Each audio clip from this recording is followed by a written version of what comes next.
തിരുവനന്തപുരം ജില്ലാ പഞ്ചായത്ത് പോത്തങ്കോട് ഡിവിഷനിൽ കോൺഗ്രസ് പ്രഖ്യാപിച്ചിരുന്ന ട്രാൻസ്ജെൻഡർ സ്ഥാനാർത്ഥി അമേയ പ്രസാദ് മത്സരിക്കുന്നതിൽ ആശയക്കുഴപ്പം.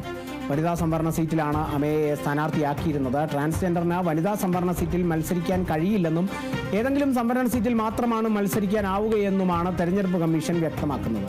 എന്നാൽ താൻ ട്രാൻസ് വുമൺ ആയതിനാൽ വനിതാ സംവരണ സീറ്റിൽ മത്സരിക്കാൻ കഴിയുമെന്നാണ് അമേയയുടെ അവകാശവാദം. നിയമപ്രശ്നം മുൻകൂട്ടി കണ്ട് ഡമ്മി സ്ഥാനാർത്ഥിയായി ഒരു വനിതാ നേതാവിന്റെ കൂടി പത്രിക നൽകാൻ തീരുമാനിച്ചതായി DCC പ്രസിഡന്റ് N. ശക്തൻ പറഞ്ഞു.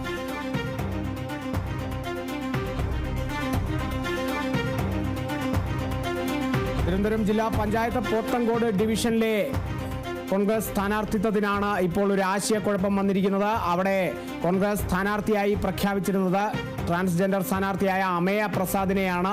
വനിതാ സംവരണ സീറ്റാണ് അത്. ആ സീറ്റിലേക്കാണ് അമേയെ സ്ഥാനാർത്ഥിയാക്കിയിരുന്നത്. എന്നാൽ ഇത് ഒരു ആശയക്കുഴപ്പം ഉണ്ടാക്കിയിരിക്കുന്നു തെരഞ്ഞെടുപ്പ് കമ്മീഷന്. ട്രാൻസ്ജെൻഡറിന് വനിതാ സംവരണ സീറ്റിൽ മത്സരിക്കാൻ കഴിയില്ല എന്നുള്ളതാണ് തെരഞ്ഞെടുപ്പ് കമ്മീഷൻ വ്യക്തമാക്കുന്നത്. ഏതെങ്കിലും സംവരണ സീറ്റിൽ മാത്രമാണ് മത്സരിക്കാനാവുകയെന്നുമാണ് തെരഞ്ഞെടുപ്പ് കമ്മീഷൻ വ്യക്തമാക്കുന്നത്. അതോടൊപ്പം അതേസമയം ഈ അമേയ പ്രസാദും കൃത്യമായ ഒരു മറുപടി അതിന് നൽകുന്നത് താനൊരു ട്രാൻസ് വുമൺ ആണ്, അതുകൊണ്ട് തന്നെ വനിതാ സംവരണ സീറ്റിൽ മത്സരിക്കാൻ കഴിയുമെന്നും ഉള്ളതാണ് അമേയയുടെ അവകാശവാദം എന്നുള്ളത്. എന്തായാലും ഈ ഒരു നിയമപ്രശ്നം മുൻകൂട്ടി കണ്ട് ഡമ്മി സ്ഥാനാർത്ഥിയായി ഒരു വനിതാ നേതാവിന്റെ കൂടി പത്രിക നൽകാൻ തീരുമാനിച്ചതായാണ് DCC പ്രസിഡന്റ് N. ശക്തൻ വ്യക്തമാക്കിയത്.